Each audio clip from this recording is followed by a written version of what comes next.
Bonsoir à tous, bienvenue sur le plateau Equinox Soir, votre décryptage quotidien de l'actualité de lundi à vendredi 19h, 21h, 18h, 20h, Greenwich Mean Time. L'arrivée au pouvoir du général de corps d'armée Mahamat Idriss Déby Itno, mardi 21 avril dernier, à la tête du Conseil militaire de transition au Tchad, suite au décès de son père, le maréchal du Tchad, Idriss Déby Itno, des suites de blessures au front, remet au goût du jour la sempiternelle question de la succession dynastique en Afrique francophone. Âgé de 37 ans, le général de corps d'armée Mahamat Idriss Déby Itno et son pays, le Tchad, n'inventent pas le fil à couper le beurre. Tellement cette dévolution du pouvoir est en passe d'être érigée en mode. Entre 2001 et 2009, l'Afrique francophone nous a servi 3 cas d'école. Joseph Kabila, président de la République démocratique du Congo, dès le 17 janvier 2001.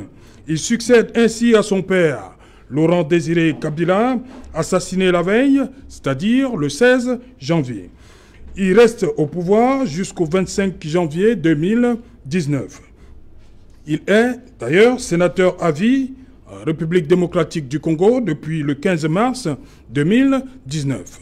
Le 5 février 2005, Gnassingbé Eyadema, au pouvoir depuis le 14 avril 1967, meurt dans l'avion présidentiel togolais qu'il évacue en France pour des soins médicaux. C'est son fils, Faure Gnassingbé, qui est désigné pour assurer l'intérim de la présidence du 7 au 25 février 2025. Au pouvoir, depuis le 2 décembre 1967, Omar Bongo Ondimba meurt à Barcelone le 8 juin 2009. Son fils, Ali Bongo Ondimba, ministre de la Défense et vice-président du Parti démocratique gabonais, est désigné par le parti au pouvoir pour l'élection présidentielle prévue le 30 août 2009. Il est ainsi désigné pour remplacer son père, El Hadj Omar Bongo Ondimba. Madame, Monsieur, tout à l'heure à 20h, c'est la grande édition d'information présentée par Cédric Nouffelé. Tout de suite après, le début du journal. Dans un instant, la suite.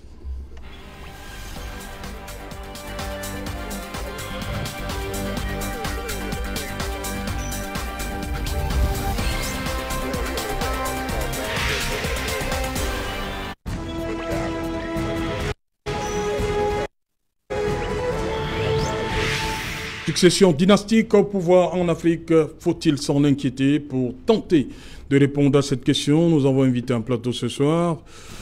Linus Foga, bonsoir. Mon très cher frère Serge Alain, bonsoir. Mes interminables salutations à tous les téléspectateurs d'Equinox. Je voudrais saluer ici mes copanélistes. Et j'insiste à dire que la télévision Equinox, au-delà d'un média, est devenue aujourd'hui pratiquement une institution. Et c'est par le travail stratosphérique des journalistes, par le travail stratosphérique des techniciens que je voudrais saluer ce soir. Permettez-moi également, Serge Alain, de saluer ici le maire de la commune de Tcham. C'est un monsieur qui, depuis son arrivée à la commune de Tcham, fait un travail assez remarquable. Et nous devons, en tant qu'acteurs critiques de la société civile, savoir aussi reconnaître quand c'est bien fait. Donc je voudrais ici tirer un coup de chapeau à M. Jackie Kemler pour cet immense travail qu'il a de ce côté-là. Bonsoir Raphaël Edougou. Bonsoir Serge Alain Autour, bonsoir aux companélistes, bonsoir aux équipes techniques. C'est toujours un plaisir pour moi de répondre présent. Lorsque vous me convoquez de chausser les godasses dans la Champions League, les débats télévisés non seulement dans la sous-région, mais ce n'est pas le monde. Je vous assure que c'est un honneur, c'est un plaisir d'être là, même si beaucoup pensent que nous n'avons pas nos places ici, nous autres, que malheureusement non, non et non, parce que nous avons à notre manière la possibilité d'apporter la pierre à l'édifice Cameroun. Et le président Biya a dit, vous n'avez plus besoin d'aller au maquis pour exprimer vos opinions. Je suis certes membre du RDPC, dans la sous-section RDPC d'Acier. Et là, je parle ici comme un citoyen camerounais, étant militant du RDPC. Si vous le voulez bien, puisque ces gens-là sont pour nous, c'est eux qui nous gardent. Je veux dire bonsoir au général de brigade, un cavalaire, qui est le commandant de la 5e région militaire interarmée de Bamenda. Et je veux dire également bonsoir aux soldats de 2e classe à Sigaranda. Merci de m'avoir invité. Il pense au général, il pense au soldat. Oui, il faut penser à tout le monde. Parce que justement, le général ne peut pas être ce bon général s'il n'a pas les soldats. C'est exactement la même chose. À l'introduction, quand je parlais de mon parti, je voulais dire que chacun de nous peut apporter à sa manière et à son niveau de l'eau dans ce moulin pour que le Cameroun prospère, pour que le Cameroun avance. Il n'est pas question de penser que certains sont plus intelligents, voire alors la science infuse, ou bien c'est eux qui peuvent construire le Cameroun sans nous autres. Une main ne peut pas grimper un arbre, c'est ensemble que nous serons plus forts. Raphaël, je refuse de vous relancer. Hein. Vous savez qu'on comprend qui vous faites allusion. Je refuse de vous relancer. Bonsoir mon côté.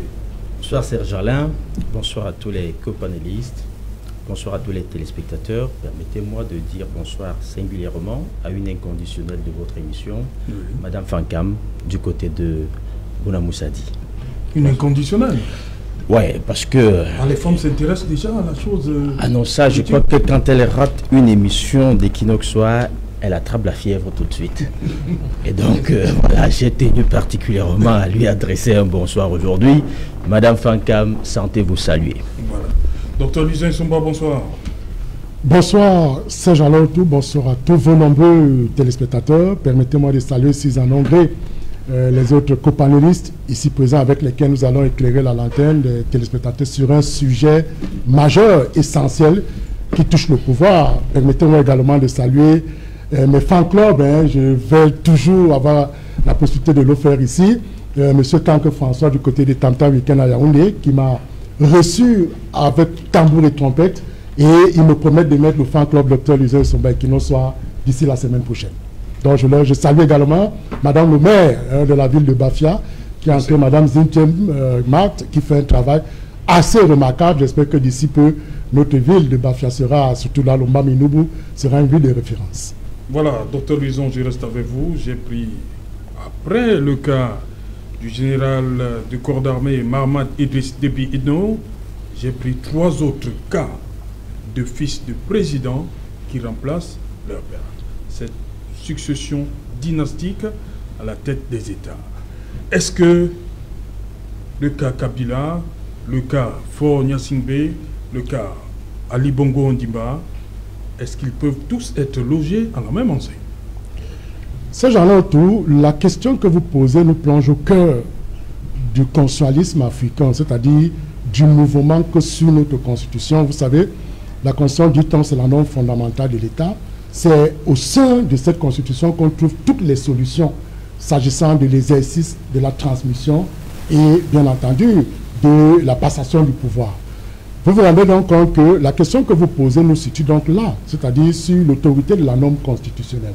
Parce que c'est au sein de la Constitution qu'on retrouve donc tous ces mécanismes pacifiques qui permettent d'accéder au pouvoir selon la volonté du peuple souverain. Alors, vous voyez aujourd'hui, je voudrais repartir dans les années 1980. Vous savez que la succession aujourd'hui au sein des États peut se dérouler par 2 mécanismes qui ont eu véritablement cours en Afrique. Le premier mécanisme, c'est la succession dynastique, c'est-à-dire que, un peu comme je dirais, un chef de l'État, par un élan testamentaire, laisse son fils à la tête d'un État et non de la famille. Et maintenant, le phénomène que nous avons eu le plus courant, c'est la succession par voie de cooptation. On l'a eu justement au niveau du Sénégal avec Léopold Sédar Senghor, le 31 décembre 1980. On l'a eu le 5 octobre 1985 en Tanzanie avec Julius Nyerere. Et bien évidemment, on l'a eu le 2 novembre, le 4 novembre 1982 au Cameroun entre Ali Diop et Paul Biya. Parce que le chef, c'est-à-dire que le président en fonction, procède donc au choix de son successeur. C'est ce que j'appelle dans la voie de la cooptation.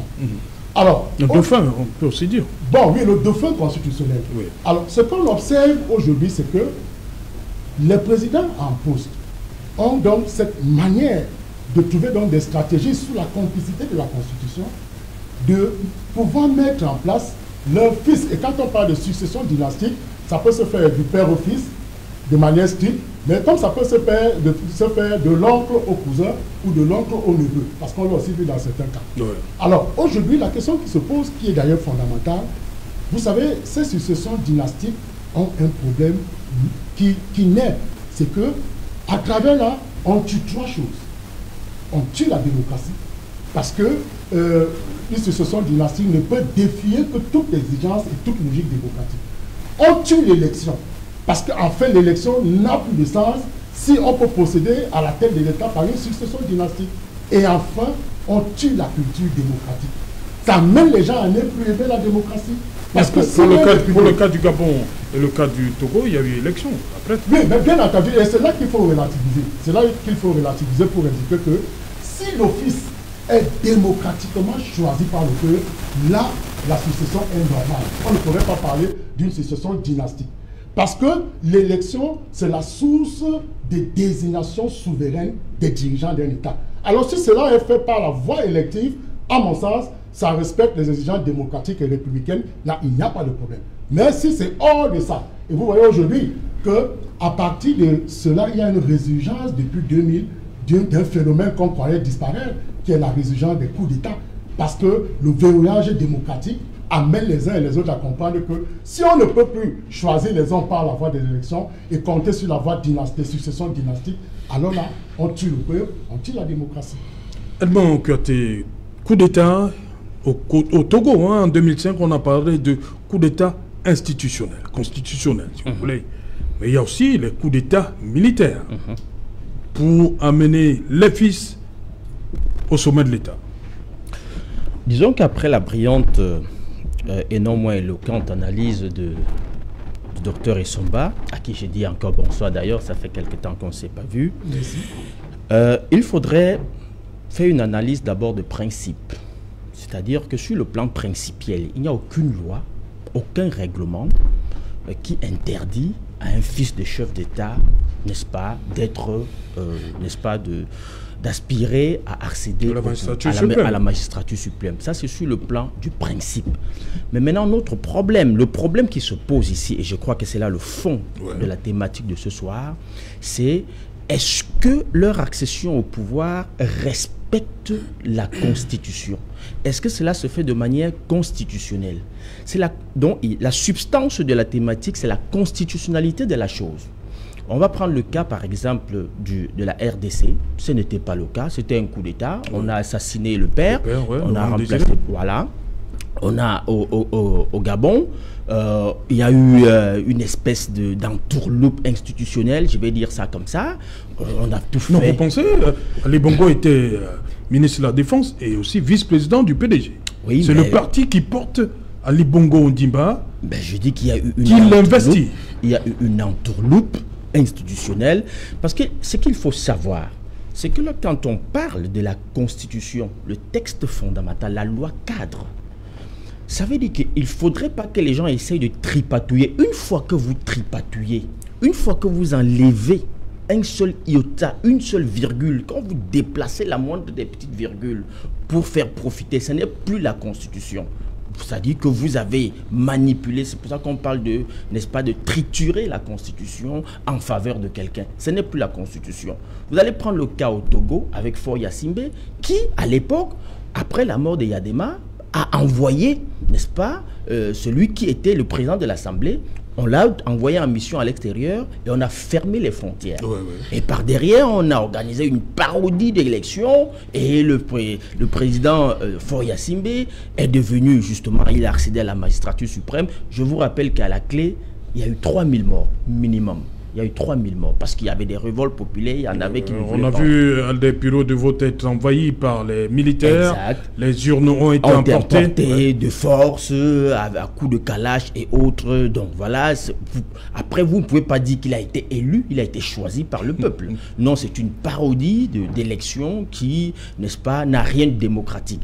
Et donc, si vous prenez, par exemple, le cas qui vient de se passer sous nos yeux avec Mamad, fils de Déby Itno, ça brûle encore les yeux, c'est encore là, c'est tout frais. Vous allez vous rendre compte que tout cela se passe dans un même espace, l'Afrique francophone. Il faut bien le dire. Parce que très souvent, quand nous posons les débats, on dit l'Afrique. On a l'impression que ça court dans toute l'Afrique. Ouais. Parfois, on arrive à oublier qu'il y a quand même une 50aine d'États en Afrique et que tout ce que nous décrions, tous les tares et les avatars, n'est-ce pas, tous ces ingrédients qui mettent à mal la démocratie, ça se passe beaucoup plus en Afrique francophone. Vous ne verrez pas ça au Nigeria, même au Nigeria par exemple, au Nigeria, au Ghana, même dans toute sa puissance. Sani Abacha, le tout-puissant général, n'avait pas pensé qu'il allait léguer le pouvoir à un de ses enfants.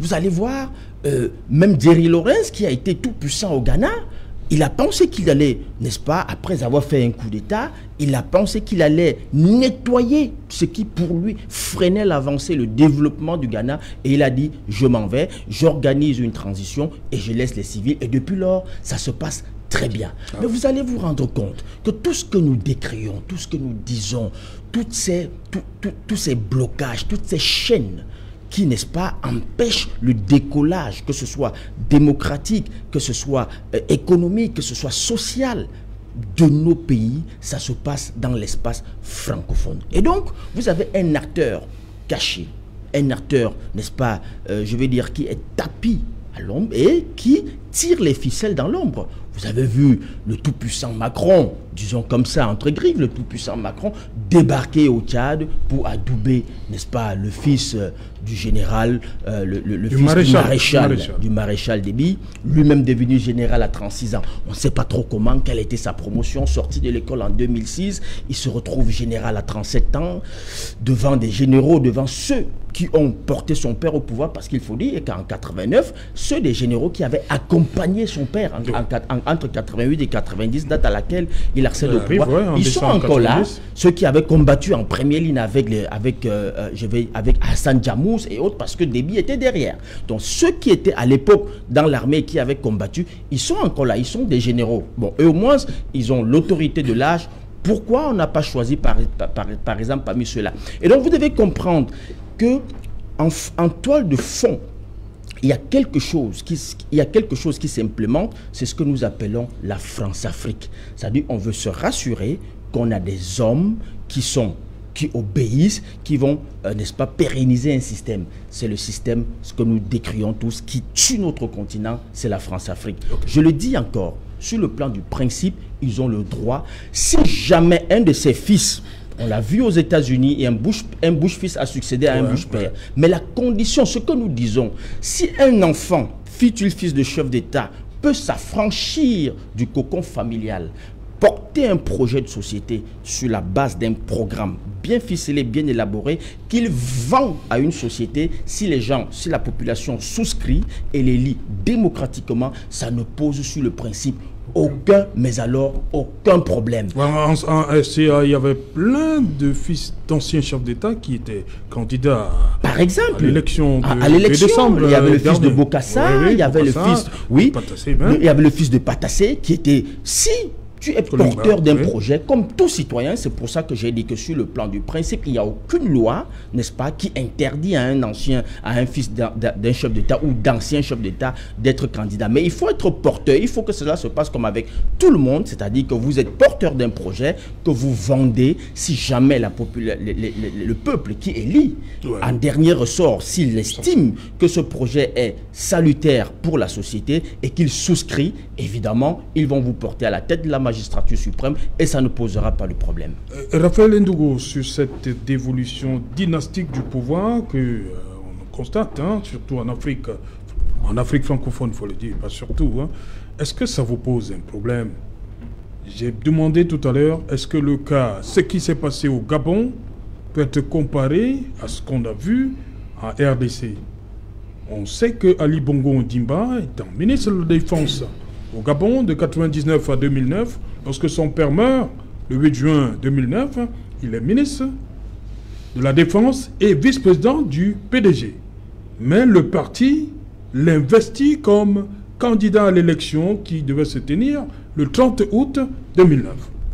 Alors que de l'autre côté en RDC, suite au décès de Kabila père, les militaires choisissent, un peu comme au Tchad, le fils. Évidemment, c'est... Est-ce qu'on peut faire un procès, on va le dire comme ça, au président Ali Bongo Ondimba?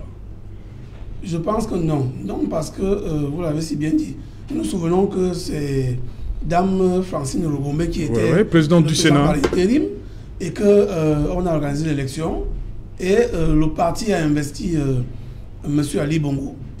Je pense même que, pour compléter dans ce que Edmond disait, on dit dans nos villages que l'avocatie ne peut que produire l'avocatier. L'avocatie ne peut pas produire le safoutier, le safou ou la mangue. Donc il est tout à fait normal pour un fils de chef d'État de s'intéresser même aux affaires politiques. C'est-à-dire que le cas que vous citez, celui de M. Ali Bongo, effectivement, il s'intéressait déjà, il était déjà aux affaires. Ouais. Tout comme Faure Gnassingbé, même si ce dernier n'avait pas respecté véritablement la Constitution. Mais nous disons que pour les fils de président, parce que quand vous posez la question, ça cause un problème. Vous savez qu'il y a un débat aujourd'hui chez nous qui va dans ce sens. Ça peut causer un problème parce que la personnalité dont on cite le plus souvent, dont le fils du président du Cameroun, n'est véritablement pas, lui, n'est pas intéressé dans ces choses-là. Mais c'était juste une parenthèse. Pour dire quoi? Pour dire que, en réalité, quand M. Kabila arrive là, Joseph Kabila, il arrive, il n'était même pas connu dans la scène politique. Je crois qu'il avait une trentaine d'années par là. Non, il avait 40 ans. 40 ans. Il avait 40 ans. Il avait 40 ans. 40 ans net. Vous comprenez donc qu'il n'était même pas connu de la scène politique. Contrairement à Faure et Ali. Tout comme le dernier en date du Tchad.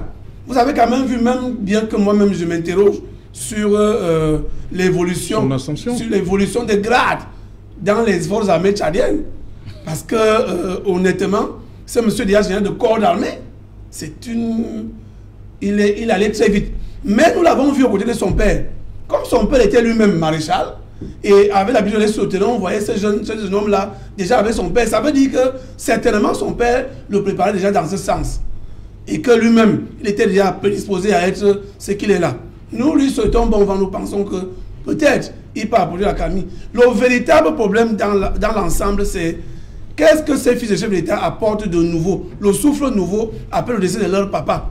C'est-à-dire quand ils ont pris le pouvoir, peut-être par la manière, peut-être pas du tout.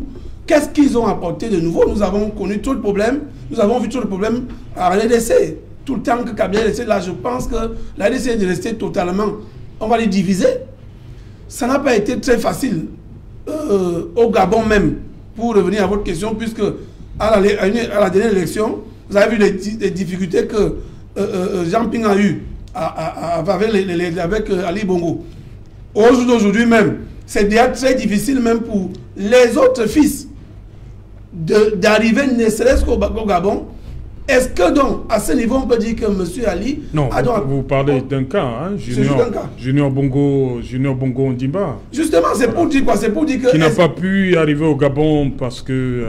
pour assister aux obsèques de l'oncle de son feu père. Peut-être que lui aussi, il avait des ambitions. Oui. Est-ce que c'est ce que le père faisait? Est-ce que le père interdisait aux potentiels concurrents d'entrer dans le pays?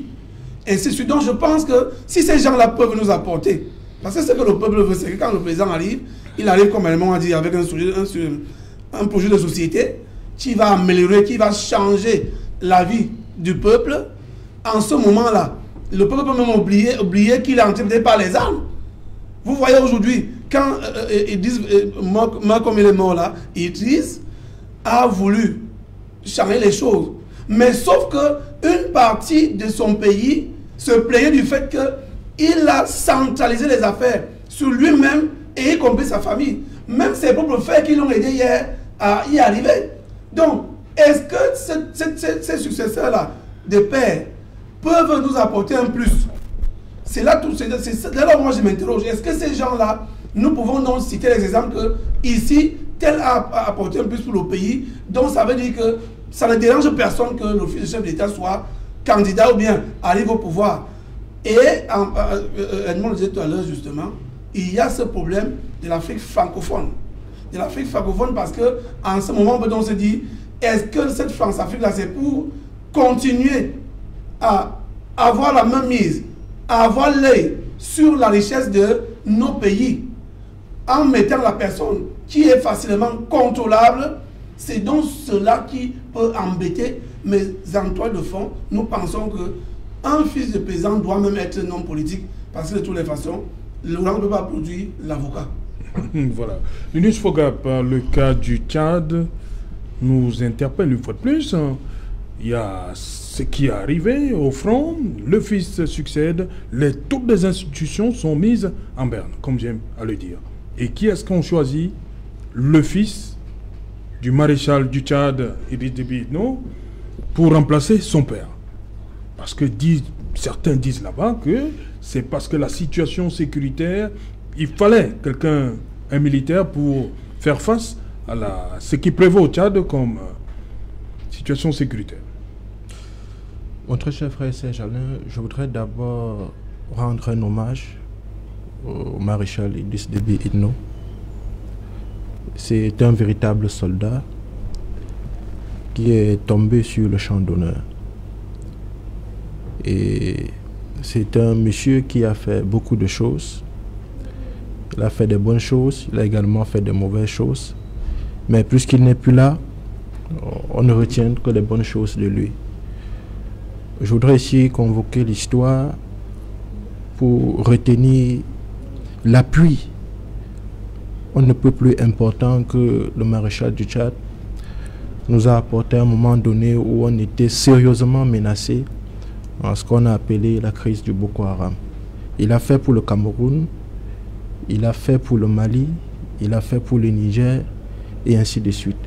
Et donc sur ce plan-là, je voudrais réitérer mes hommages au président Idriss Déby Itno, réitérer mes hommages à l'ensemble du peuple tchadien, mais surtout et surtout aux militaires qui sont tombés au front pour sauver l'honneur de l'Afrique. Maintenant, sur la question que vous évoquez tout à l'heure, je dois d'abord marquer ici je ne sais pas si je vais appeler ça une indignation, mais je voudrais tout simplement dire que les circonstances qui ont encadré, si je puis m'exprimer ainsi, la mort du président Déby ne sont pas assez claires. Parce que voyez-vous, je sors du Tchad, vous le savez, et donc j'ai eu le temps d'échanger avec certains acteurs politiques, avec certaines organisations de la société civile, et il m'est inconcevable d'admettre la thèse qui est ventilée aujourd'hui, que ce soit sur des médias, sur des réseaux sociaux, concernant la mort du président Déby. On nous dit que le président Déby est mort au front, qu'il a reçu des balles. Mais je voudrais m'interroger avec vous. Quand on est président de la République et qu'on va au front, je pense qu'il y a quand même une ceinture de sécurité, il y a un protocole qui organise les choses de manière à ce que le président ait quand même une protection assez confortable.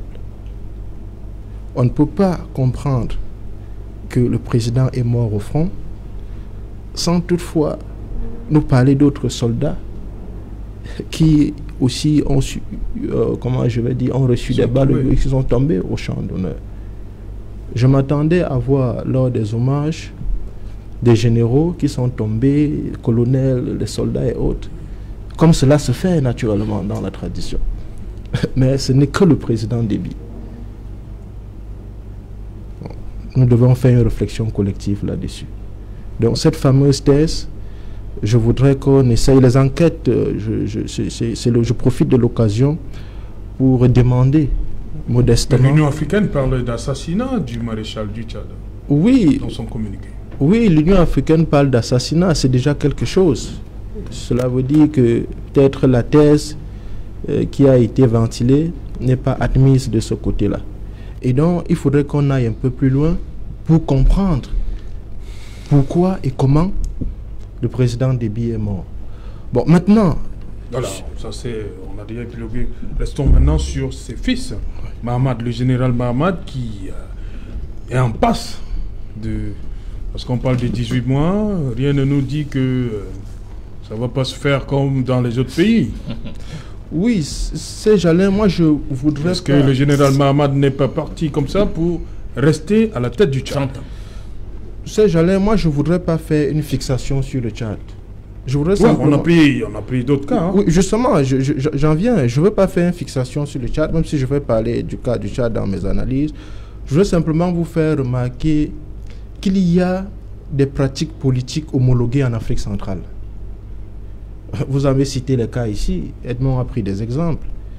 Et donc, ce n'est pas la première fois qu'on se retrouve dans une situation où par des mécanismes plus ou moins orthodoxes, les gens essayent de mettre à la tête des institutions, des pouvoirs, des personnes qui leur sont favorables. Vous avez parlé du cas d'Ali Bongo, il a succédé à son père. Et le royaume du papa lui profite à merveille. Il a été élu. Hein. Bon, vous dites ça comme vous voulez. Mais non, c'est pas moi qui dis, il a été élu. Hein. Oui, ben, je dis, vous pouvez le dire. Mais nous connaissons des mécanismes qui ont contribué à son positionnement à l'effet d'arriver à cette élection. Lesquels? Mais il a été secrétaire, vous l'avez dit, du PDG. Ça, c'est non, il était vice-président du PDG. Voilà, effectivement. À la mort de son père, il était vice-président du Parti démocratique. Tout à fait. Et les gars l'ont coopté, effectivement, pour qu'il soit... Et candidat. Tout à fait. Candidat du PDG à la présidentielle. Exactement. Et tout ceci a été soutenu, encadré, financé par la France. Ce qui se passe au Gabon s'est passé dans presque la quasi-totalité des pays de l'Afrique francophone, notamment d'Afrique centrale. Et donc, quand nous regardons ça, nous nous disons que s'il faut faire une analyse de fond, nous ne devons pas dissocier les effets à la cause. Il faudrait qu'on s'interroge parce que vous voyez, quand on en vient à voir des choses qui se répètent de manière cyclique, il faudrait vraiment qu'on s'arrête pour disséquer sur le fondement de ces choses-là. Et donc, comme je le disais, ce sont des pratiques qui sont homologuées en Afrique centrale. Et il faudrait bien qu'on sache pourquoi est-ce que les gens travaillent à nous infantiliser de cette manière. Parce que, voyez-vous, Edmond a parlé tout à l'heure des principes. Par rapport à votre thématique, je voudrais d'abord relever deux expressions sur le plan principal qui me posent un problème. Vous avez parlé de succession et vous avez parlé de dynastie. Quand on est en République, ce sont des expressions qu'on n'utilise pas. Les faits sont là. Dynastie, c'est succession à l'intérieur d'une même famille. Je dis, là, c'est un sérieux problème. Quand on est en République, on ne parle pas de succession, on ne parle pas de dynastie.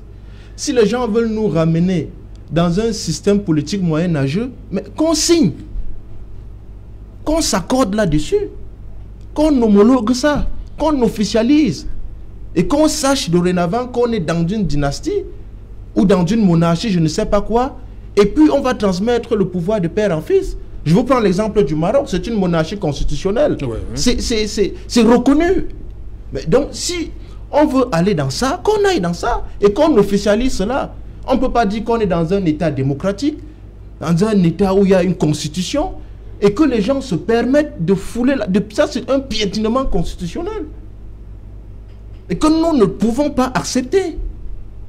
Moi, le fils du général Déby, oui, c'est un guerrier, c'est bien.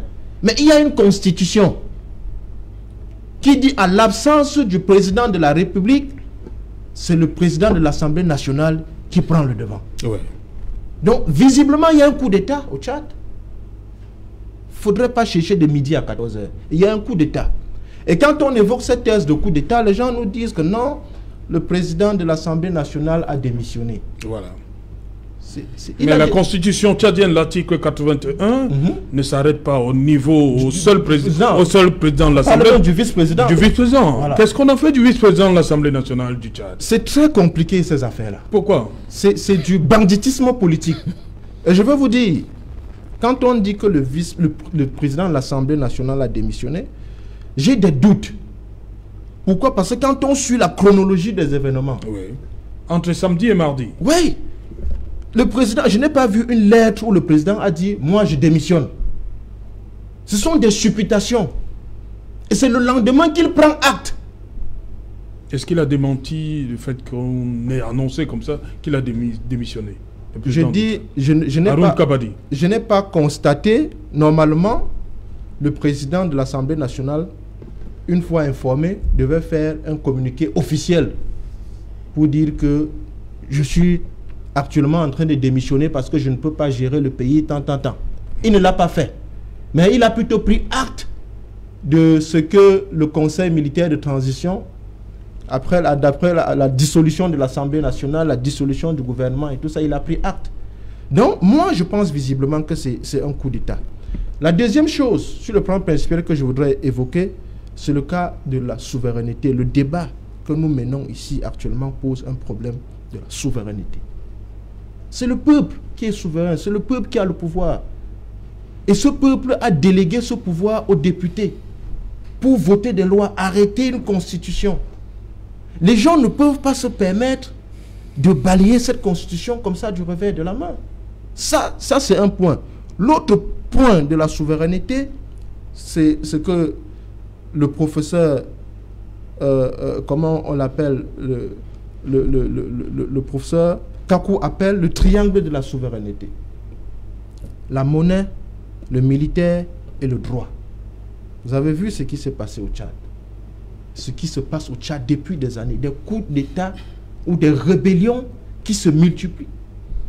Cela pose un sérieux problème de souveraineté parce qu'on ne peut pas se dire souverain et être incapable de protéger son territoire.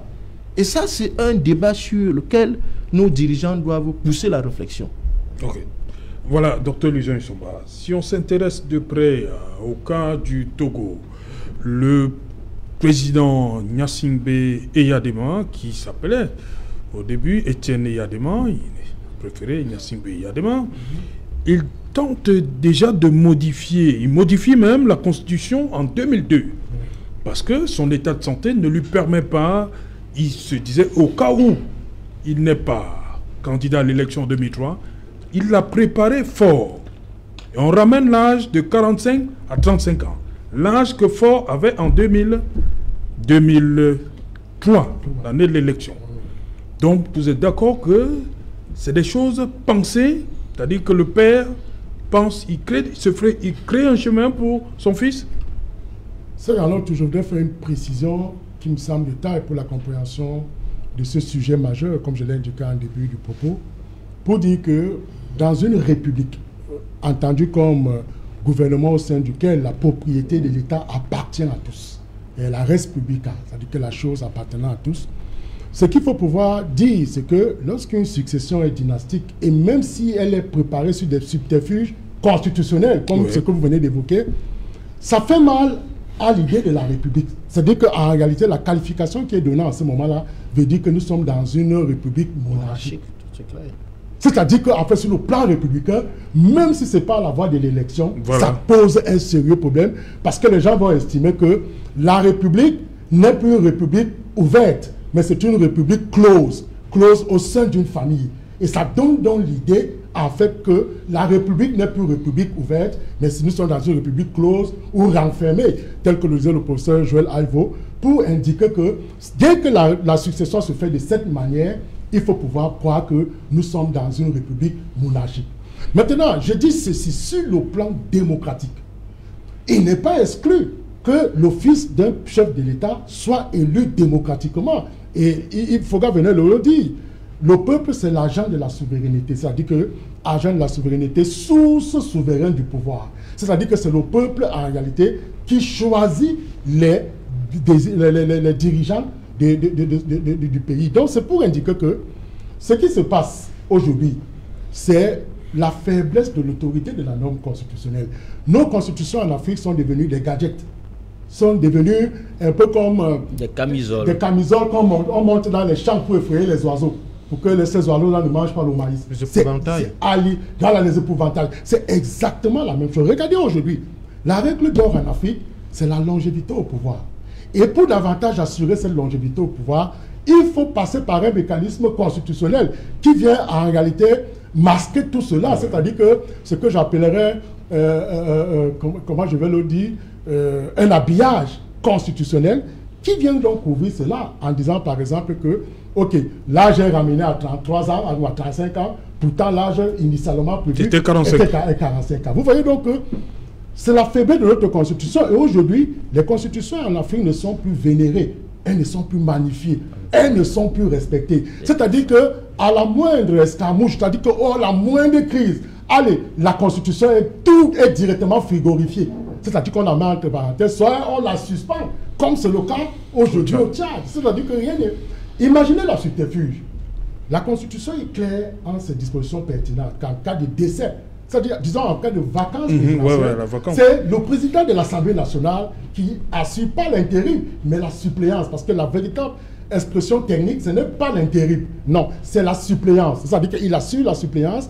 Maintenant, la Constitution encadre sa suppléance en lui disant, tu ne peux pas modifier le gouvernement, tu ne peux pas modifier la Constitution. Et tu dois organiser les élections. Tu dois organiser maintenant. Il a une obligation. Voilà, il a une obligation constitutionnelle qui dit, tu dois donc organiser, un peu comme au Cameroun, dans les 60 ou 120 jours, et tu organises les élections. Au Tchad, c'est 45-90 jours. Sans te porter candidat. Et vous voyez donc que, à la suite du déni de fonction, parce que là, le président de l'Assemblée nationale fait un déni de fonction.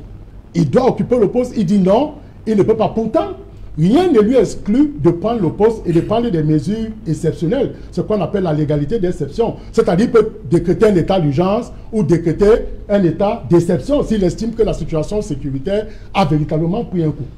Et quand on regarde... Docteur Luson, le problème se pose. J'ai posé la question tout à l'heure. Oui, si le président de l'Assemblée au Tchad, pour le cas du Tchad, il dit qu'il ne peut pas, il est dans l'incapacité. Mais la Constitution, je dis, l'article 81 dit le vice-président. Pourquoi on n'est pas allé jusqu'au vice-président? Écoutez, on s'arrête au président et... C'est justement pourquoi j'évoque l'idée de déni de fonction. C'est-à-dire que même au Cameroun, c'est prévu. En cas d'empêchement du président du Sénat, dans l'ordre des premier vice-président, son premier vice-président, ainsi de suite. Donc, en réalité, qu'est-ce qui se passe? Je milite en faveur de la thèse d'une conspiration de la mort du maréchal. Ça, c'est suffisamment clair. La conspiration parle de quoi? Deux faits majeurs. Premier fait majeur. On annonce le décès du président, dit-on, mort au fond, mais il est le seul dont on fait force publicité. Pourtant, si les autres étaient tombés, et il a évoqué un aspect tout à l'heure, sur la ceinture de sécurité du chef, en réalité, ils disent qu'il devait être le dernier à tomber au fond. Tout à fait. Puisqu'on aurait pu atteindre tous les autres, parce que le chef qui, au fond, est plus protégé que quiconque. Vous avez souvent vu dans les films de protection rapprochée. C'est-à-dire que même quand on tire sur le lot, c'est son gars du corps qui peut faire prendre une balle au lieu que le chef la prenne. Donc, premier fait. Deuxième fait majeur. La charte qui est mise en place, c'est autour. C'est une charte, j'ai eu l'occasion, je suis juriste. On l'a retiré, non? Oui, mais on l'a retiré, mais c'est elle qui continue de rester de vigueur. Puisque, en cherchant à la retirer, il y a eu opposition. Vous savez bien qu'il y a eu opposition par rapport au retrait de cette charte. L'Union africaine a demandé le respect de la Constitution. La milice tchadienne, ou du moins le conseil militaire, a exigé de respecter la nouvelle charte, ayant mis en suspens la Constitution qui était en vigueur. Donc c'est pour dire quoi? C'est pour dire que cette charte est tellement bien écrite, ces gens-là autour. Je suis constitutionnaliste, quand j'ai pris ce test, je l'ai lu, les thèmes qui y sont consignés, vous vous rendez compte que c'est un test qui est préparé depuis longtemps, qui vient d'être appliqué. Mais puis, vous voulez dire, qu'est-ce que vous voulez dire par là? Ce que je veux dire par là, c'est que tout est part d'une conspiration. Et cette conspiration est donc préparée à l'avance. Parce que quand un test peut survenir à la suite d'une crise, ça se sent. Même dans les terminologies, même dans le sens qui est utilisé, même dans l'interprétation littérale. Mais quand vous prenez la dite charte, vous vous rendez compte qu'en réalité, tout était bien fabriqué à l'avant, ficelé, justement pour arriver. Et je finis, Serge, pour indiquer que Mahamat Idriss Déby doit comprendre une chose. Si ils veulent assurer la paix au Tchad, il faudrait qu'il démissionne de ses fonctions de général il se porte candidat à l'élection qui sera organisée par la transition. Et là, s'il est élu... Il devient civil? Oui, il devient civil et il se présente comme un candidat. C'est s'il est élu par le peuple tchadien, ce sera la seule voie pour assurer la sécurité et la tranquillité au Tchad. Mais ça ne va pas enlever le fait qu'il soit le fils du maréchal. Hein? C'est notre thématique aujourd'hui. Mais c'est pour rester dans la logique démocratique. Voilà. Edmond Katé, sur cette situation, un peu le cas du Tchad, le cas du Togo aussi. Bah, On a vu comment Faure Gnassingbé est arrivé. On voit comment Ali Bongo est arrivé. Voilà. Bon, disons quand même comment Mahamat est en train d'arriver. Oui, disons quand même qu'il y a... C'est pas pareil que voilà. ce soit... C'est-à-dire qu'on soit... Mais le dénominateur commun, c'est que fils de...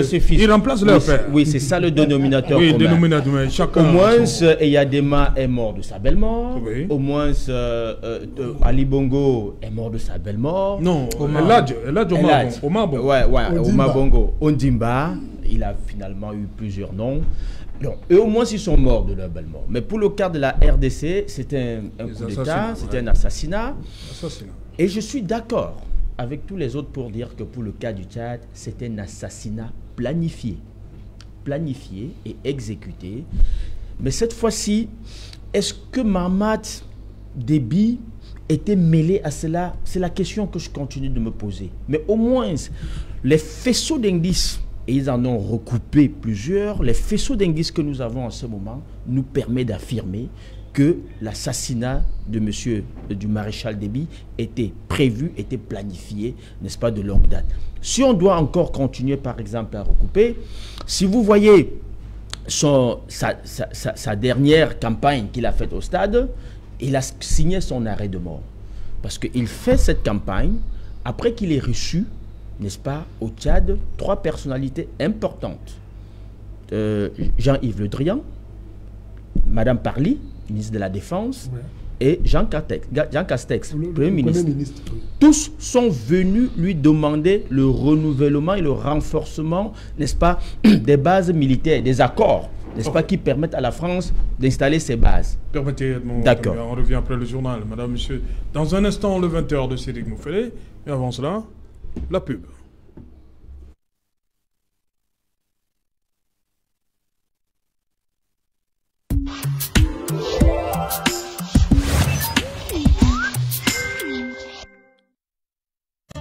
Nouveau